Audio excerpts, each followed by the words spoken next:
So I just clicked on this video, how billionaires pay less tax than you, to react to it. And this is the ad I got. If they don't pay you any interest, you lose. If inflation Not necessarily.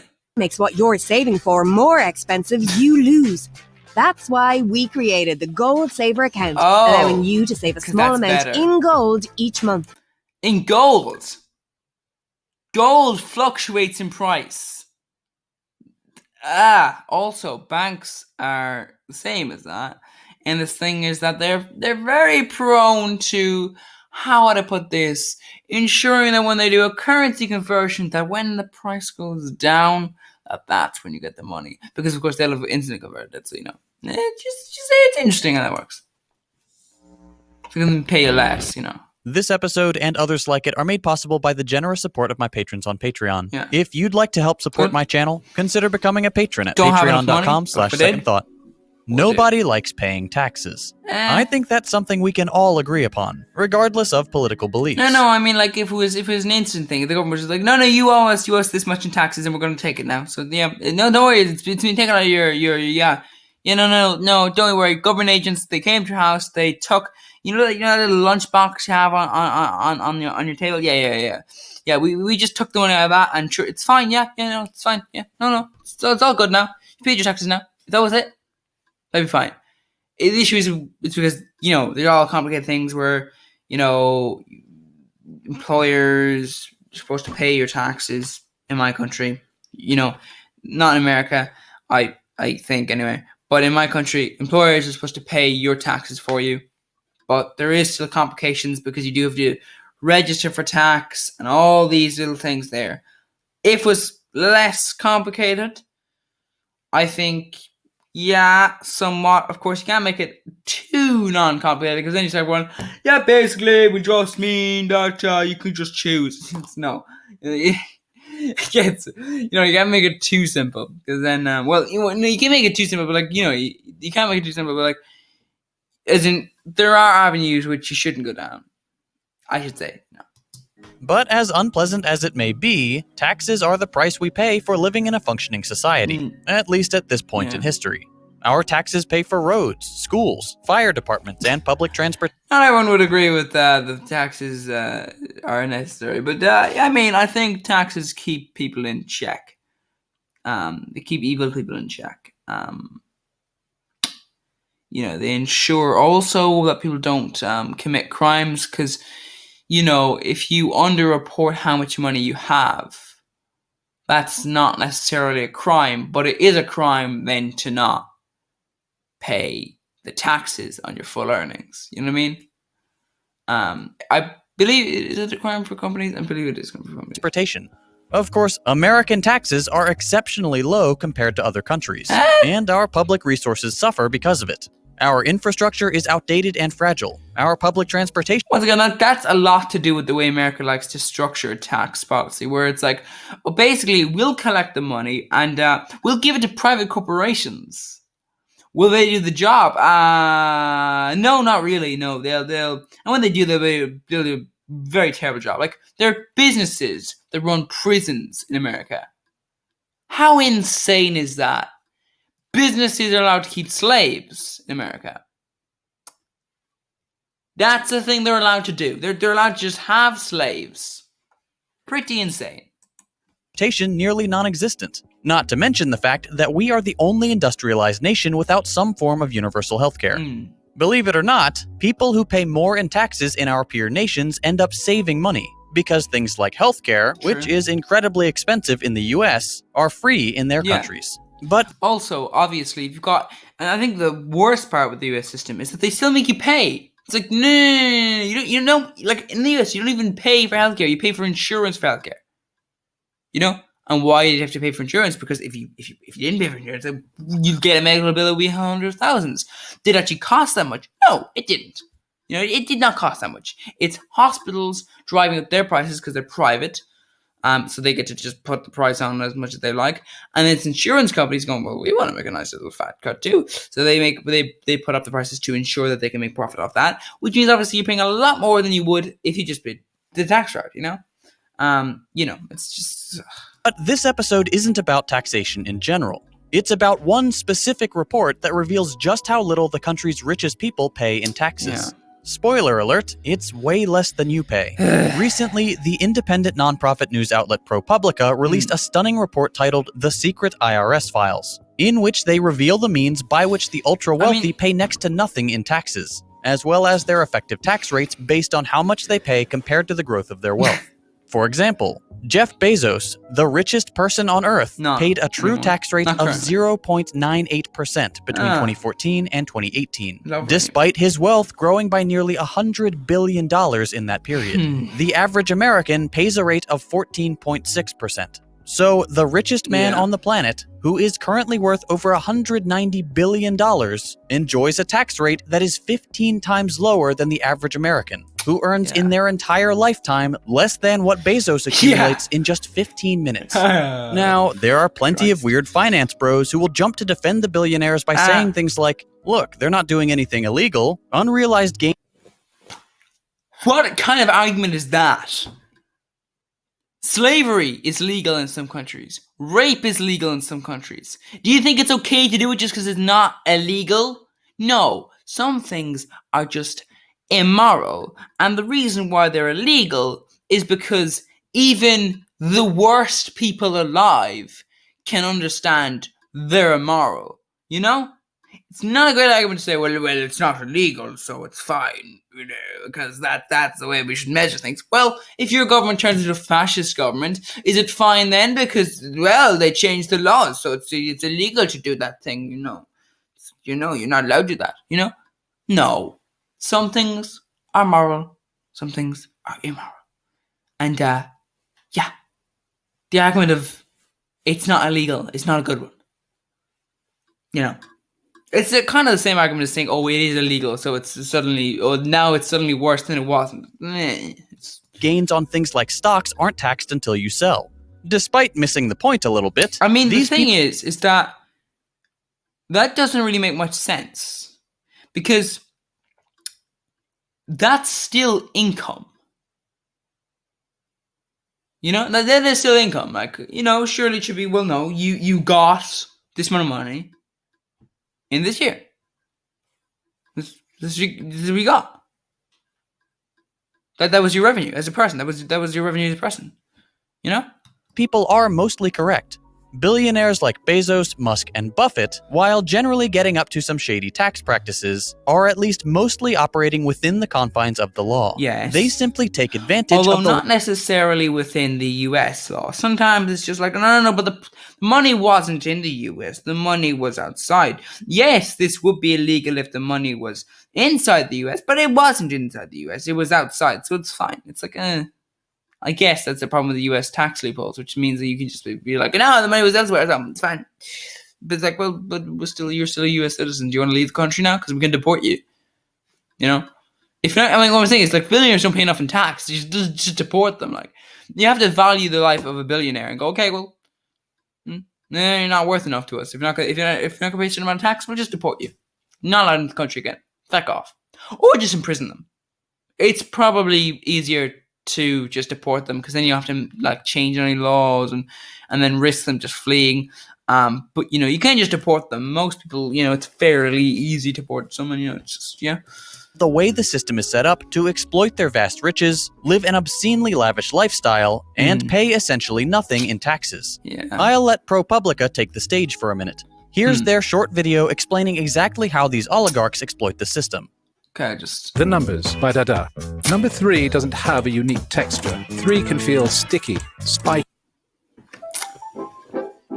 Some of the very richest Americans pay little in taxes compared with how fast their fortunes grow each year. Yeah. How? They use a tax strategy known as buy, borrow, die. It's like the ultra-wealthy are living on another planet. Average people need income to pay for basics like housing and food. True. But the ultra-wealthy don't. They can just live on borrowed cash. I mean, technically, everyone can live off borrowed cash. Not anymore because, well, actually, no, you can. It's just that at the end of that point, you're gonna owe a lot of money if you're not earning any money. You're gonna you might be in a bit of a situation. You know, there are certain people in this world who'll give you money because they're like, yeah, no, it's fine. No bank will give you money, but I will. And then at the end of the day, I'm going to break your legs on your neck if you don't give us the money.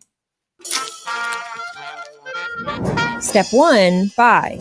The ultra-wealthy buy an asset or build a company or inherit a fortune. As long as they don't sell, they owe no taxes. The thing is, that doesn't make much sense because surely that's still income. Like, surely if you made $100 million, doesn't matter. Doesn't matter you spent it on a business. Does not matter. You have to pay the tax. That is how it appears to be structured. So why is that a loophole there? That's not a loophole in language. That is deliberate. That doesn't just appear there. Oh, now I can just invest. I can just spend the money. What? You know? How does making something more complicated open up a loophole like that? It's a very simple thing. Shouldn't be any loopholes there. They keep their income as low as possible, since every dollar they earn can be taxed. Step 2, borrow. Yeah, which is why oftentimes, CEOs like, no, I only earn $1 from the thing. I'm such a good person. I want to reinvest in the business. Definitely not so I can have a net worth, so I can attach it to the share price.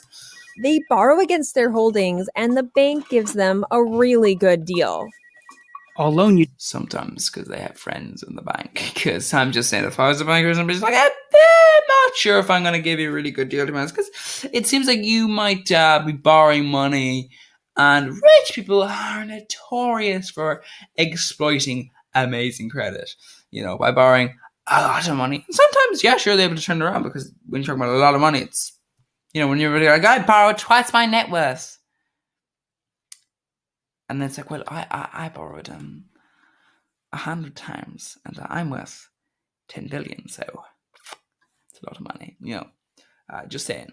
Loan you $10 million. Although obviously rich people tend not to borrow more than they already have, just to ensure that you can pay it. Like, tends to be the case that they can, like, they have an asset which is worth like 10 million. And then let's say, okay, that's going to cost me 10 million. Okay, I'm going to ensure that I am able to pay it off. Generally, now they do. Back in the day, they weren't so intelligent. Mostly because it was inherited wealth that, should have just stood there, and they didn't have like accountants and stuff as much. So, that was one of the things back in the day. You didn't have as many like accountants and stuff like that. So it meant that realistically, you were in this kind of point where like you didn't necessarily have the best people advising you. Now, of course, you do. You've got top class people because you can make top class bucks because you exploited people for labor. With only 3% interest. But if you take a $10 million salary from your company, you'll owe almost 37% to the IRS. So the ultra wealthy use loan money to fund their lifestyles. That's how a billionaire can live the most luxurious life. I mean, I would argue technically loan money is still an income, right? Like, it's still an income. Imaginable while reporting little to no taxable income. Step 3, die. When they die, these lucky few often use complicated trusts and philanthropic foundations to avoid the estate tax. And their heirs can inherit stocks and other assets tax-free. A new generation is ultra wealthy, and the cycle starts all over again. When it's laid out simply like that, without all the intentionally dense tax language and obfuscation, it becomes... Just a little behind the scenes information. This is the second time I have to record this video because this section cut out me. Intentionally dense tax language and obfuscation, it becomes clear how absurd the whole thing is. Yeah. The fact that Warren Buffett can pay a tax rate of 0.1% is insane. This is a trend that has been worsening for years. Since the 1950s, and accelerating since the 1980s, tax rates among the wealthy and corporations have fallen precipitously, largely because of a misguided American belief. Very, very true. Very true. It is insane. Because I believe in England there was once a corporation tax rate of 50%. They want that at 19% now, which is just belief in trickle-down economics. Well, not the people, the government. Also trickle-down economics is a bunch of BS. The problem with trickle-down economics is it doesn't really make much sense. Like, that's right. I'll have the money, and then I'll get more money, and I'll spend it, and I'll make more money.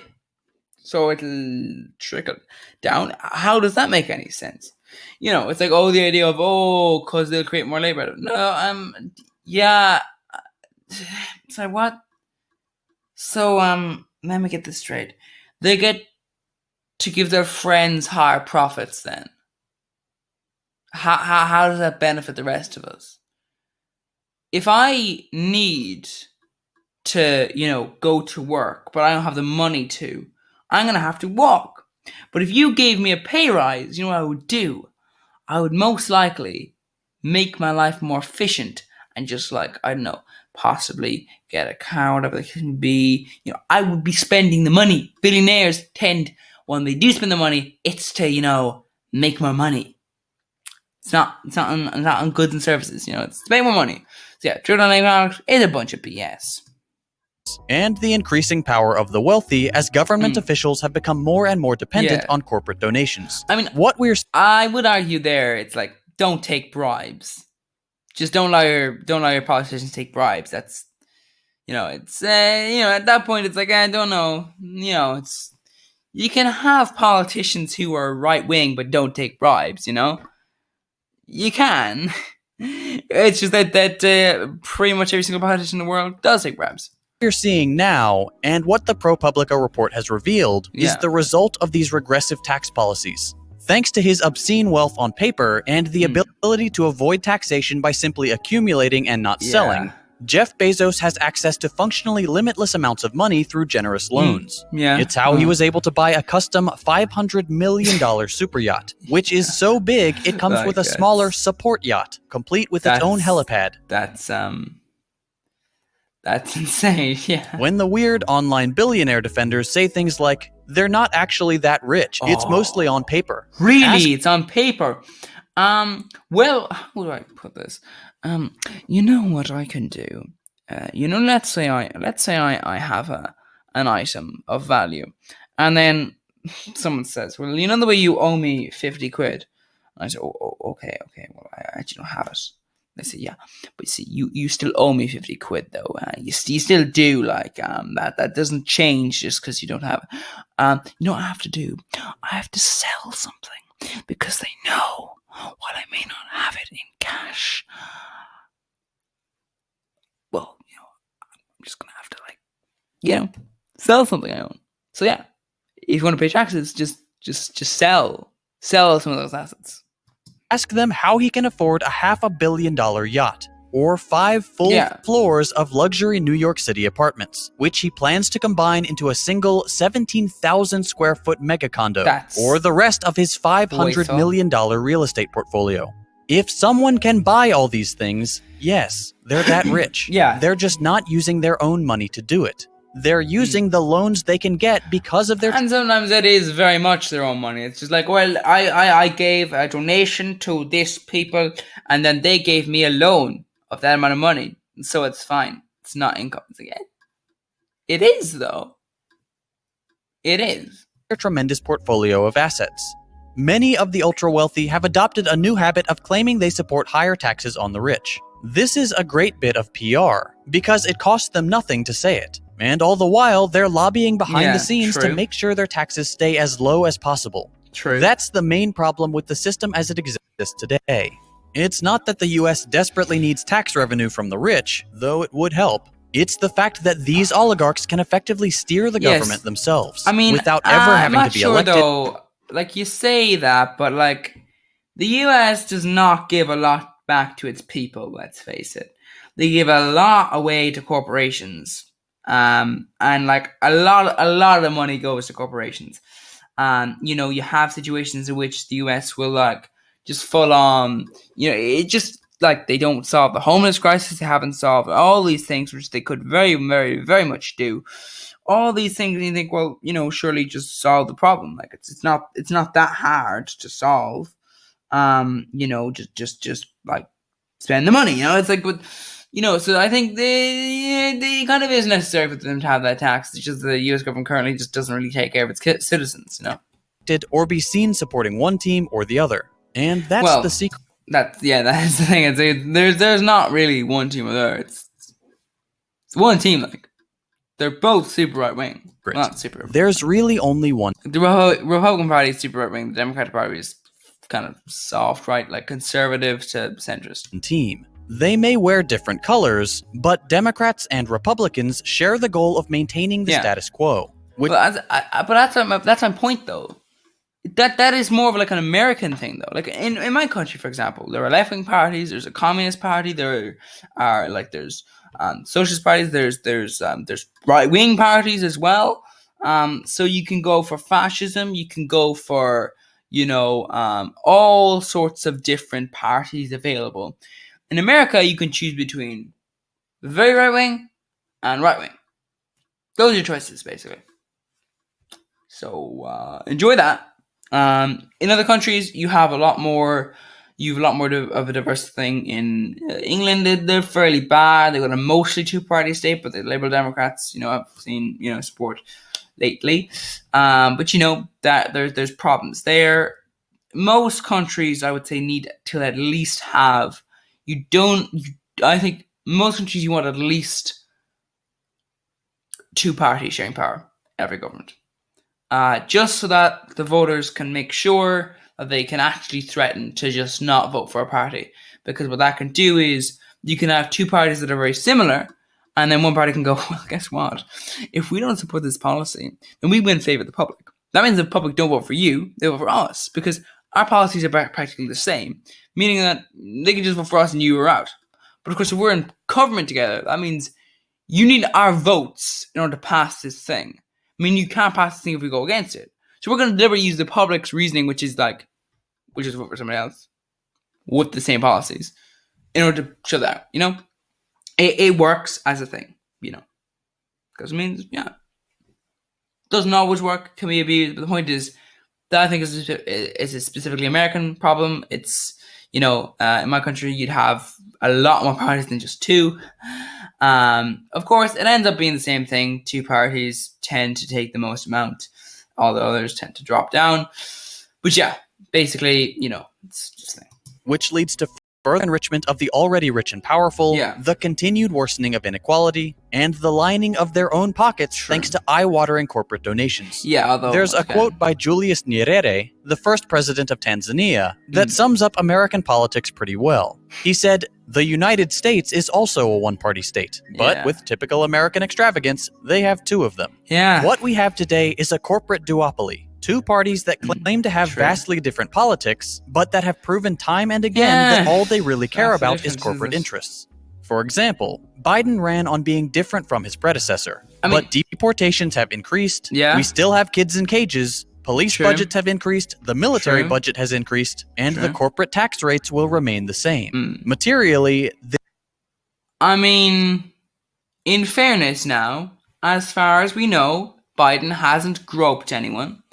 He has apparently paid all of his taxes, all these things, he hasn't stolen any nuclear documents. He hasn't, so there's a lot of things that he personally hasn't done that his predecessor has done. But the point is, his politics is practically the same, by the way, he also increased the wall, which is stupid, because as any person who's got a basic understanding of, movement of things can tell you, most of America's importation of, drugs and illegal things come through the water. I wonder where that means. Maybe that might be because of all the water. Because America's not landlocked. It has a massive water area that you can come in on. So you can just sail your little boat into an area of America, drop off your goods, and boom, Those girls are not in America. You don't have to go through any pesky walls or any land things there. It's just so much more efficient. It's been going on for years, ever since before the wall was extended out under Trump, and now even further on Biden. The point is, like, you have to keep in mind, in this world, it is just stupid to build a wall, to have a thing where, like, oh, they bring in this. Like, no, they don't actually. Where most of these things are brought in is the sea barriers. That's just a fact. That's just where most of the stuff comes in, and it makes sense. It's a lot more efficient. The only way really to protect against that is kind of go like semi-North Korea style, where you just like army officers and boats patrolling. But obviously, that would just tank your economy because you have to check every single ship. There is next to no difference between Republicans and even Democrats. then, like, you still would get people hiding stuff. So, because they both receive funding from the same giant corporate interests. The Democrats. It's not just that, but no. Keep in mind though, it's not like, like in my country, right? You might have a politician who's paid by someone, and they might technically disagree with the politics. It's not like Democrats are like, yeah, we will raise the taxes on billionaires. Oh, hi, how are you keeping? Huh? Is that for me? Is this? Thank you. Yeah, definitely. When we get in the government, we'll do that. Okay, let's reduce tax on billionaires. That's the first policy to go. Let's go, boys. Let's go. It's like that's the situation that's gonna happen there. If the person is not really aligned, but the Democrats and the Republicans actually their policies, their politics agree with the people funding them, which always makes me think: are they just basically holding the people who fund them to ransom? Like, yeah, if you don't give us money, we won't do as our politics agree with us. It's like, but if Republicans are Republican, obviously not really Republican. If Republicans are conservative right wingers or more right wing than conservative, really, then they'd support everything that they're being funded for. So what's the point of the funding? Makes me think. Yeah, I think maybe these politicians are just like, yeah, I know this is against my political beliefs, but I really want money, so I will vote against you in favor of leftist policies if you don't fund me. Democrats would have you believe that they represent progressive policies, but when the ProPublica report came out, their reaction was, it wasn't to launch an investigation. Yeah, how could that happen? This must be investigation into the state of taxation and corporate power. It was to launch an investigation into how ProPublica got a hold of their information. It's very similar to, when the Supreme Court thing was leaked about them banning abortion rights. Your policy is to investigate how it was leaked, not how you got judges who are just allowed to just take away the bodily autonomy of people. Interesting. Then, of course, you have the Republicans being authoritarian as usual, with Mitch McConnell saying, whoever did this ought to be hunted down and thrown in jail. Think about it.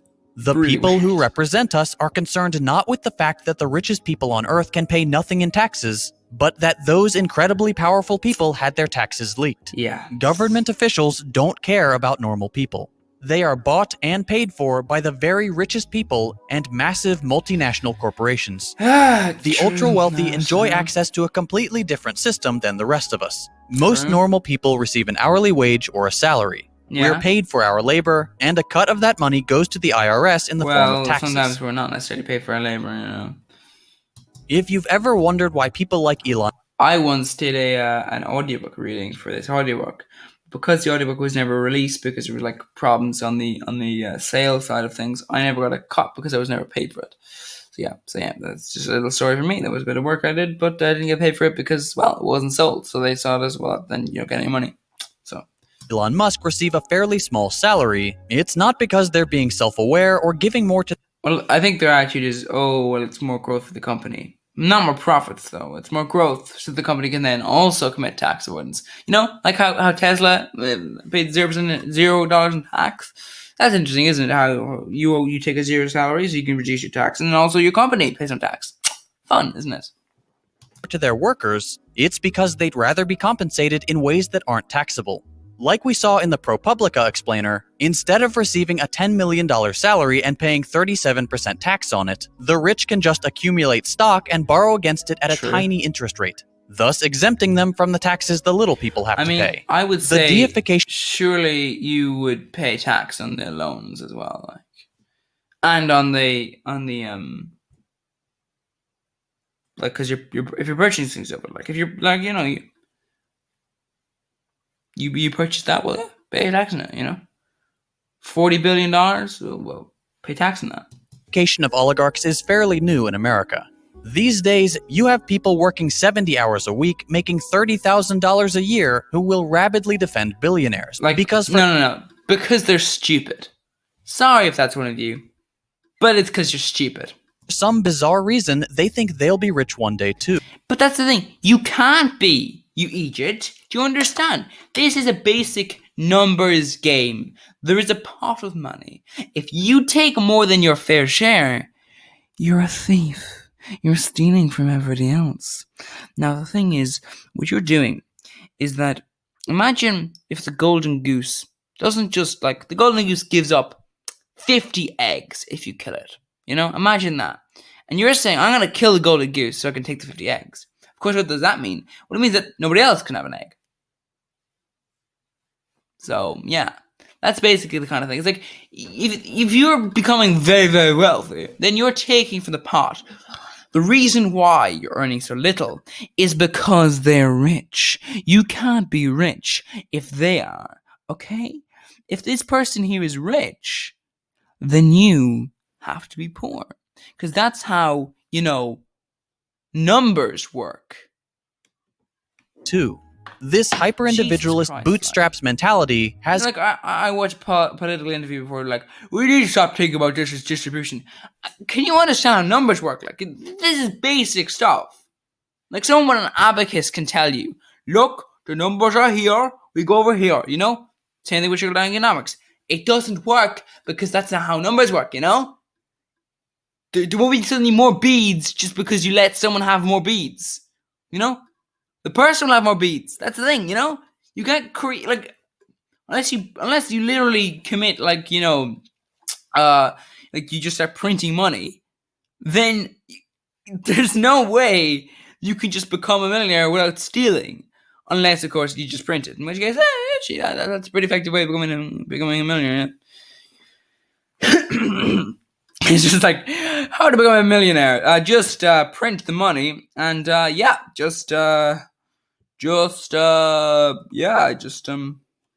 it there. For legal reasons, that is a joke. Do not do that. Has completely destroyed class consciousness in America. In the past, the very rich were looked upon with suspicion and often hatred, and rightly so. Then, as now, the ultra-rich accumulated their wealth through the exploitation of others. During the Civil War, the rich had to disclose their income and tax payments. For example, in 1865, the annual income of moguls like William Astor and Cornelius Vanderbilt was published in the New York Times. Good. Why? Because the public deserved to know what these people were making, especially because it was the American workers doing the labor that enriched those who owned the means of production. Unsurprisingly, these oligarchs used their massive wealth to force a repeal of the wartime tax law shortly after the war ended. Fast forward to today, and billionaires are nearly untouchable. Yeah. We can't tax them, we can't criticize them. Yeah, actually, I think the Washington Post is, it's managed to keep up some of its integrity, but yeah, think twice before changing the tax rules to suit billionaires. Yeah. Maybe if we just took all the money here and we, distributed it, maybe we wouldn't have so much problems, And billionaires are nearly untouchable. Basically, as I said before, you can afford a house if you got your equal share. You don't get your equal share, so you can't afford a house. We can't tax them, we can't criticize them because they're, quote, job producers. Oh my god, they are not job producers. Wow, I'm gonna have to break this down, haven't I? Okay. We're indoctrinated to hold... Okay, so, first of all, let's just say this front. They're not job producers because they aren't the company. Then, of course, even the company isn't really a job producer. Let's take Amazon. So Amazon comes into a country, and what does it do? When it's trading, it will crush competition. Amazon is not it's not making a new product, okay? It's just crushing competition. Now, it has a new method of selling to the consumer. It's online, It's an alternative method.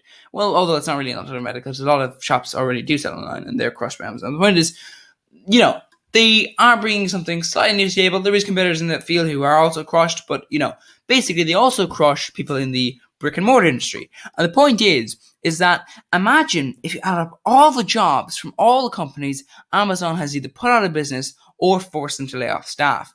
If out of all those lost jobs, do you think that'll be more or less than Amazon? I would say more. The reason why is because, of course, Amazon can invest in innovation. Have you seen those robots? Those robots do, a fair bit of work that would be done by human beings. Also, Amazon also force their workers to work harder.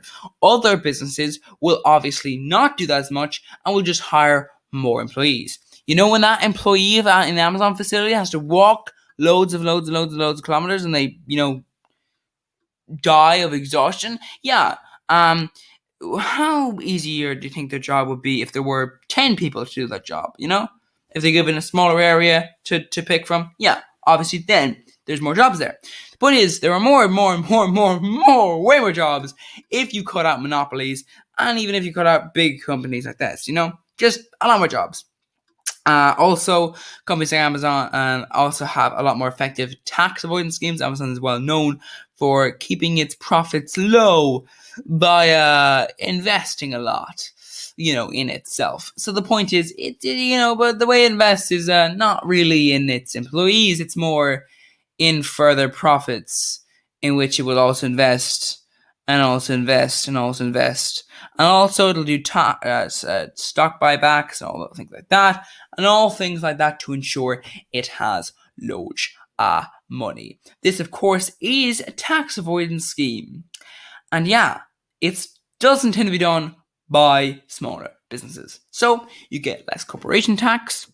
The CEOs and shareholders pay, a lot more, income tax if you don't have businesses like Amazon. Because obviously, yeah, sure, maybe you don't have one guy with over 100 billion quid, but you have like 10,000, 20,000, 30,000 guys with like 50,000, that kind of thing. It's like, it all sort of like is once again a numbers game.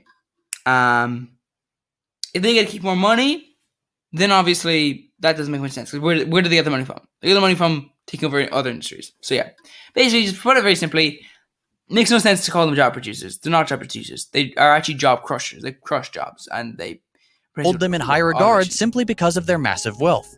So what can we do? How can we make the radical changes necessary to... Well, there are certain solutions, There are certainly certain solutions. Fix the absurd money problems this country faces. One thing is certain. Electoralism isn't enough. People will say, call your representatives, vote for progressive politicians, make your voice heard. Form a new party, really. Except those in power don't listen to what the people want. Well, obviously, if you vote for Democrat or Republican or any party which is right-wing, yeah, you get what you pay for, basically. We have mountains of data that shows the only opinions that matter are those of corporate donors. Yeah. The only thing in this country that is truly bipartisan is the desire to maintain the parasitic economic status quo in order to further line the pockets of the wealthy and powerful. Historically, the only thing that has kept these people in check has been fear. Now, for any alphabet agencies monitoring my videos, I am not advocating for violence. I'm simply stating a historical fact that the only times we've seen real radical change have been in societies where normal people get so fed up with the status quo that they took matters into their own hands. Up until recently, I would have said any kind of... Yeah, except that's also how fascism came to power in, specifically Italy. Germany, they voted for it, so... you get what you pay for there anyway. Obviously what I'm saying is in Italy it was not a democratic thing, they didn't vote for it, they was seized power. So what I'm making is that ultimately, although of course more recently when the fascists returned to power, they got democratically elected. So But of course, in this situation, we do see a lot of problems with this idea, which is that oftentimes citizens revolting and actually not just protesting with a revolt, but also actually forcing their way in causes a very significant problem. And it's people seizing power by saying, oh yes, I'm on your side. Yes, I am. Just give me the power, lads. Give me the power. I'm the leader. Okay, now lads, you're going to be working for me. Working the Amazon factory that I own now. What, did you think I was on your side? No, I was just pretending all the time. Yeah, all those times I was talking about how I was talking about all that progressivism. No, I read that because I was like, this is useful for me to take power. That was the reason why, lads. You see this with Lenin, Stalin, all these people who are like, yeah, are you communist? Because it means communism multiple times, where it's like, not really communist, are you? You're more just sort of seizing power and getting people who want communism to support you until you can oppress them. You're like, too late now, kind of attitude. So yeah, there's that. But there is also, of course, as I said before, also happened with fascism, and also happened in my country, with a little thing called the independence movement, which led to a fella named Eamon de Valera getting to power. A wonderful, evil fella. Wonderful at being evil, is what I mean. Basically, he was a misogynistic little shit who gave power to the Catholic Church as an institution, not as a religion. Just make that aware. Very terrible things. Caused massive issues with contraception, banned that. Caused Ireland to just fall into this position where it became like a backward country. Banned things, a lot of things. Caused massive economic economic problems. Caused famine, actually. All these things that occurred. With it was like, you have laws that are written in that deliberately exclude women from jobs, and all of this is written in the Constitution, and it's very problematic. A lot of economic problems. Basically, Ireland was one of the most equal countries before he got into power, destroyed all that.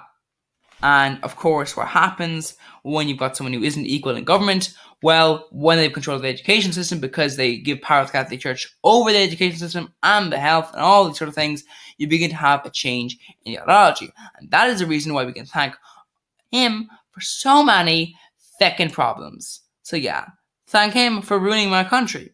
So yeah, basically, sometimes don't hand people power, Of mass popular uprising was highly unlikely in the US. But given what we've seen in the past year and a half, the strikes, protests, riots, and so on, it's become apparent that public sentiment seems to be shifting slightly away from electoral politics and towards a populist anger.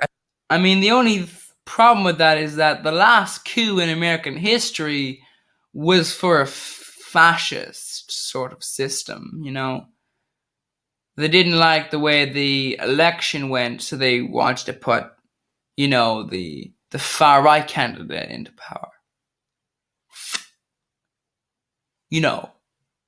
Just saying, America may have protests, but some of them are not exactly progressive in any way. They're progressive in the sense that they're progressive to the right.